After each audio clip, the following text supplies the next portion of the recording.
What's good, peeps? All right. So I just fucked up. People.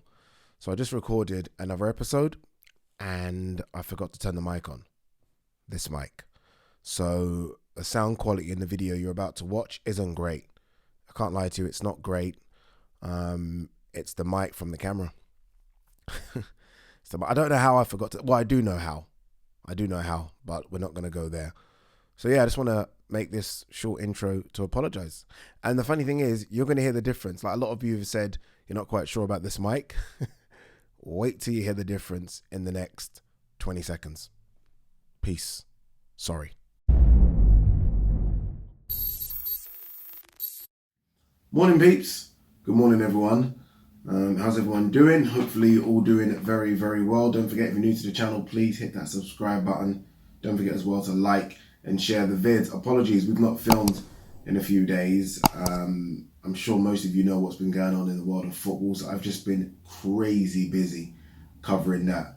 The European Super League, Jose Mourinho being sacked, and some other shit as well.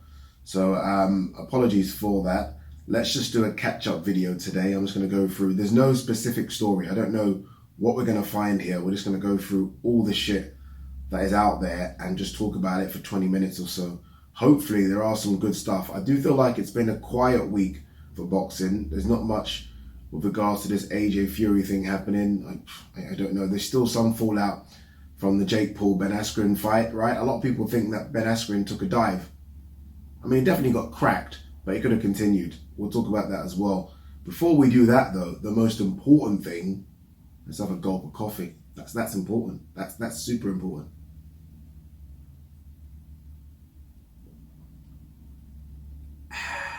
All right, let's get the laptop and let's see what there is to talk about. Honestly, I have no idea what there is to talk about, but we'll see. We'll see. You know, I watched the Liam Williams, or should I say Andrade Liam Williams fight again. Don't know why. Don't ask me why I did it, but I did it. Andrade's there for the taking. 100%. Look, he can clearly put it together in short bursts. I don't know. There might be a weight issue. A lot of people have spoken about the fact that he might be struggling at the weight, right? And his punch resistance has gone. But I saw many issues, not just the punch resistance. And look, you're getting hit by Liam Williams, who can crack. You're going to have problems. But I saw other issues, and he's there for the taking. But we'll see what happens if he moves to 168. But at 160, there could be a kid that we don't know that could put him to sleep. That's what I think. Anyway, I haven't watched it again. All right, let's see what we have here in terms of news. Dillian Whyte on Ruiz facing Areola. Typical joke fight from the fake Mexican. That's a bit harsh. He's definitely Mexican. Fake Mexican. Is he talking fake Mexican as though Mexicans are known for taking on all opposition? Is that what he means? I'm guessing that's what he means. Yeah, look, it's an embarrassing fight, by the way. I don't care what anyone tells me. It's an embarrassing fight. Andrew Ruiz, former world champion, right? It's not like he's coming off a devastating loss, is it? It's not like he got destroyed by AJ. That didn't happen. Got beat by AJ. He beat himself by weighing in nearly 300 pounds. And now he's fighting Areola. It's bad. That's bad. Some might say, okay, yeah, but it's his first fight under Reynoso, and, you know, you got to take it easy. No, not for me. Not for me. I mean, come on, man. Come on. I mean, if Chisora, who's got what, double-digit losses, if Chisora fought Areola over here, we would be like, what the F is going on? And bear in mind as well, it's on pay-per-view in America. Pay-per-view for Andy Ruiz, Areola. That's incredible. Andy Ruiz hasn't been in the ring since December 2019. And your first fight back is Areola. And some might actually say that's the reason the first fight back is Areola. But yeah, I think it's poor. I really do think it's poor. But I don't know, man. That's just the way boxing is. Logan Paul here saying that Jake is not that YouTube kid anymore. No one survives his right hand. All right, let's calm down. There's part of that statement that I agree with. He's not a YouTube kid anymore. You know, like we still call it YouTube boxing. It isn't that anymore, right? I mean, it isn't. He's better than that, right? This guy trains like a professional athlete now. He's not a guy that just gets off the couch and gives it 4 or 5 weeks, right, and can't box. No, he can box. I don't care what anyone tells me. I'm not trying to say he's a legit boxer and he's going to do this and that. No. That's gone too far. But he's way above YouTube boxing now. He can box. He's got hands. And it's going to take a boxer to put him away. Like, if we're thinking that some kid, another YouTuber is going to somehow come and beat this kid, then I'm sorry, no way. Or another athlete from another sport is going to beat him. No. It's going to take a boxer to put him away. I mean, there are some MMA fighters that I think he could smoke. I really do. I know that might shock people, but I think he's got better hands than some MMA fighters that I've seen. Not all. I'm not saying that, right? I mean, not at all. I'm not fooled by him beating Ben Askren, who fucking was coming off hip surgery. I'm not saying that, but he's got hands, people. Let's give him some credit. For as much BS as he does, he clearly is living the life of a fighter, and I have to respect that. I know some of you won't like that, but I have to. By the way, he's been saying things like, and I don't believe this to be true at all, by the way, that the fight done something like 1.4, 1.5. I think he even updated it. I think he said something like update 1.6 million pay-per-view buys. Now, I will say this. Normally, you don't get that, or you don't know that number until a couple of weeks after. Although, the analytics people behind the scenes will tell you that it's trending to hit something. So, look, if he's doing 1.6 million pay-per-view buys, then what can I tell you? What can I tell you? Every other boxer has to up their game in terms of building up their social media, because that's incredible. All right, what else do we have? Jaron Ennis here saying, I want top 3 or 5 opponent to secure title shot. Yeah. Well, I mean, does he get that? I don't know. I don't know if any of the top 3 or top 5 guys are going to want to fight Ennis for what? I mean, are they going to get paid 7 figures for fighting Ennis? No. So why roll the dice with this kid who has 27 fights, 25 knockouts? I don't know if that's what you do.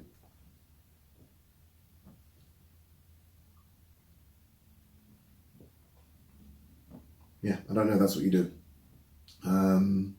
He might have to work his way up to a mandatory. He might have to do it that way. And I think, to be fair, I think he knows that as well. I read yesterday, Anthony Yard is out of his fight on the weekend. So that card's now going to be topped by Callum Johnson, who looks in great shape, by the way. It's a shame Anthony Yard's out. I think something about a tooth issue or something along those lines. Obviously, he has added to his training setup now, so it isn't just Tunde Ajayi. Let's see what happens with Anthony Yard. It's weird how I'm not going to say the hype, because I think Anthony Yard deserves a bit more credit than that, but everything's kind of died down a little bit. Before that loss to Kovalev, people were saying silly things like, I love Tunde just like the next man. I think he's entertaining, but he said something like he's better or has more ability than Andre Ward. That doesn't help. It's almost like when Chris Eubank Sr. said something along the lines of his son is better than Floyd.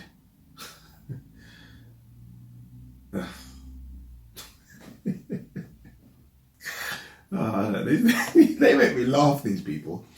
Honestly, they make me laugh. All right, yeah, so let's see what happens, man. This broke late last night. Hunter Hrgović, we've been waiting to kind of see what's happening with that. Matchroom have won the purse bid for the IBF Eliminator. Good fight, isn't it? Really, really good fight. We're getting some really good heavyweight contests, I think. I think Chisora Park is a good one coming up. I like that. I know people are going to moan about it being pay-per-view. Park that for a second. That's a good matchup. Don't mind that at all. Let's hope. I don't know what's going on with Joyce Usyk. Well, I do know what's going on. They're waiting on the announcement of AJ Fury. Another good matchup. Right, Hunter Hrgović, another good matchup. And then, to top it all off, AJ Fury. But yeah, Hunter Hrgović is a great one. What else we got? Is there any news? The latest I heard, by the way, with AJ Fury was that there are now 3 dates they're looking at. Like, the fight's done. The fight's done for I think it's Jeddah in Saudi Arabia. Again, this is what I heard. I don't even know anymore. Done for Jeddah in Saudi Arabia. It will be an arena as opposed to the last time where they fought in December or when AJ fought in Saudi Arabia in December, which was outside. It's just too hot. So it's going to be an arena. It's going to be inside, 20,000. And they are looking at the last 2 weeks in July. So I think the 17th and the 24th or the first week in August. There was some issue with Rob McCracken. I don't know what you do with this and what I mean by that. For those of you that don't know, I'm sure most of you know, but just for those of you that don't, obviously Rob McCracken is part of Team GB set up for boxing. Obviously the Olympics are happening. So what does Rob McCracken do? Does he stick with AJ, which he will need to do? Or does he go and do what he does and has been doing for a number of years with Team GB? I mean, I'm sorry, this is the biggest British fight of all time. This is one of the biggest fights financially of all time. You stick with AJ. I'm sorry. And people might say, oh no, Team GB, fuck Team GB. You stick with AJ. The idea of AJ trying to get in a coach or a second voice now is stupid. He did for the Ruiz fight, but come on, man. AJ needs his team. He's a team. Everyone. He's Avengers. Needs them all. Doesn't need Rob McCracken going off to the bloody Olympics. And again, look, just no. No. I'm not trying to be diplomatic here. No.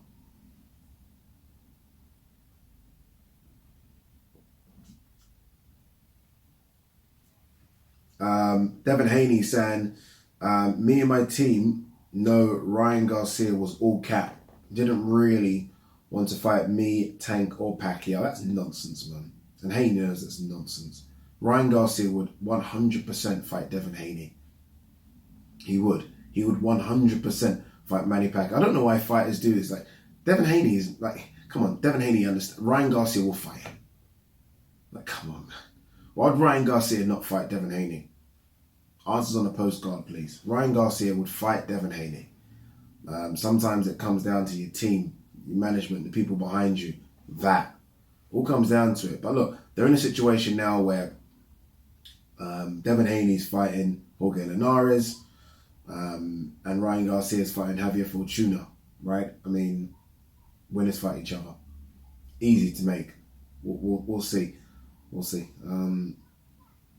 Billy Joe Saunders on Canelo. Fuck the money. Fuck everything. I'm here to win. He looks in tremendous shape, by the way. The best shape I've ever seen Billy Joe Saunders in. The best by a long stretch. Looks in incredible shape, and he's going to need to be. Because this comes down, look, he's not knocking Canelo out, right? I mean, there ain't no one knocking that kid out. So this comes down to, can he outbox him? In order to outbox Canelo and embarrass him, you have got to be the fittest you've ever been. I can't even imagine how fit you've got to be. I know that sounds crazy, right? But I'm like back in the gym now trying to get in some sort of shape. And I'm thinking, how fit have you got to be? Have you guys at home actually done any boxing? Like just even hit the pads? You are dead after a minute. It's so difficult. Like your arms are all, it's so hard. The idea of having to be that fit for 12 rounds doesn't even, like, I can't even think about it. So yeah, he's in incredible shape. Looks amazing. Obviously, look, he's not happy. There's a few things he's not happy about. One of them being that there's no English judge. Say what you want about that, I don't know. Another thing as well, and this is a bit strange, but he assumed there would be no fans in this fight. There's obviously fans, 60,000, 70,000 fans. I think he thought the fight was behind closed doors. Again, small things. He's not happy with Eddie Hearn as well. There's a few things he's not happy about. I can't wait for this fight. May 8th. Is it May 8th? Isn't it? We haven't got long to wait. Really great fight. And you know I'll be live streaming that. Someone actually just reached out to me and says, Ade, are you going over to Vegas for it? No, unfortunately not. I need to start doing that, but I'm not going over at all. I'm here. I'm on the green chair. I'm working. I am working. All right.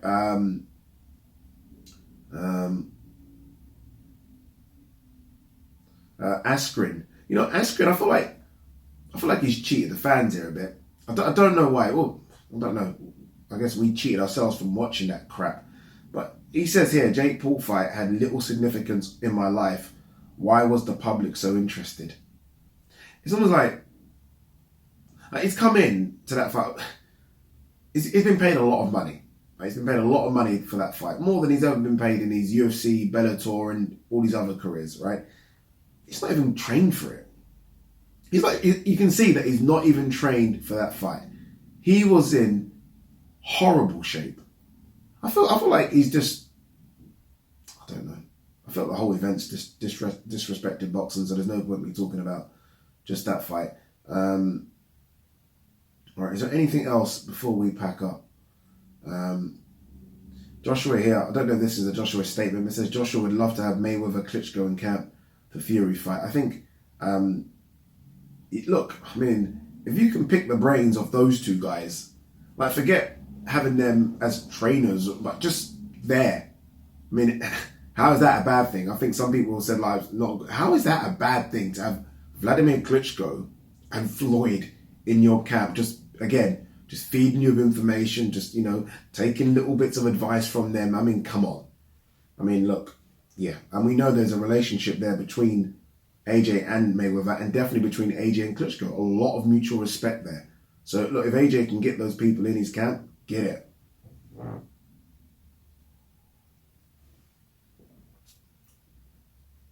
Bob Arum has said that the fight in the UK will be on both Sky Sports and BT Sport. So it'll be both platforms showing it here, which is interesting. I do wonder if both of them are going to have to 100% do the same price. Right, I was thinking about, would Sky go crazy with the price? I was thinking, would Sky go around £40? Well, if they do, they're going to have to come to an agreement, because if Sky go 40 and BT go 30, then obviously Sky are going to get no viewers. So they're going to have to come to agreements like, okay, we both have to set this at exactly the same price. The Zone will be showing it globally, and obviously ESPN will probably put it up on pay-per-view in America. So that's how it's going to work. I was wondering what the dynamics were going to be over here. I thought maybe Sky will get the first fight and then maybe BT Sports get the rematch, because there is talks of a 2-fight deal. But no, it's going to be both parties doing it at the same time. All right, anything else before we pack up and go? I see Tony Harrison got a draw. I've not even seen that fight. So I'm going to quickly check something about this fight card on the weekend. So this Callum Johnson fight card. Anthony Johnson. Now that Yard's not on it, that will definitely be the main event. I just want to see what else is happening. Oh yeah, shit. Of course. Bloody hell. Bentley versus Felix Cash. We might have to do a separate video about that. That's a great fight. Middleweight scrap, Commonwealth title, British title on the line. Great. Apologies. I completely forgot that. Apologies. That's a great... You know what? We might do a watch along for that, We might do a watch along for that. What a good fight that is, eh? What a good fight. That's such a good fight, by the way. That is such a good fight. Denzel Bentley versus Felix Cash. That's what you want. Two guys up and coming, both unbeaten. Bentley is 14-0, one draw. Felix Cash, what's Felix Cash very quickly? 13-0. Perfect. All right, let's quickly jump on Mike Coppins' Twitter, see if there's anything there. Again, we haven't done a video in a couple of days, so we just want to see if there's any news about anything. I think the world has just been focused on this European Super League, if I'm honest with you. I don't see much. No, there isn't much, Unfortunately, not much. No, there isn't much. What we are I'm gonna release a schedule, like Showtime have released a schedule. I'm gonna release a schedule about the fight cards that I'm gonna be doing live watch-alongs for in the next 4 or 5 weeks, because there are some big ones. Obviously, Chisora Parker, we're doing that one. Katie Taylor on the undercard of that. Remember, we've got Dimitri Bivol versus Craig Richards, and Chris Eubank Jr.'s return as well, so that's a big one to do. We will obviously be doing Canelo versus Billy Joe Saunders, Ramirez versus Josh Taylor, Devin Haney's one, Ryan Garcia's fight. Loads coming up, basically. We're going to be doing loads. As for the AJ Fury one, truth be told, I'm going to that fight. You got to put it out there. I'm going. How I'm going, I don't know. I don't know how I'm going, but I'm going. There's no way I'm in this country for that fight. There's no way I'm not. I was going to say ringside, I won't be ringside, but there's no way I'm not in the arena for that fight, whether as a fan or as a member of the press. But guys, we are done. Thank you so much for the love. Thank you so much for everything. Peace and love.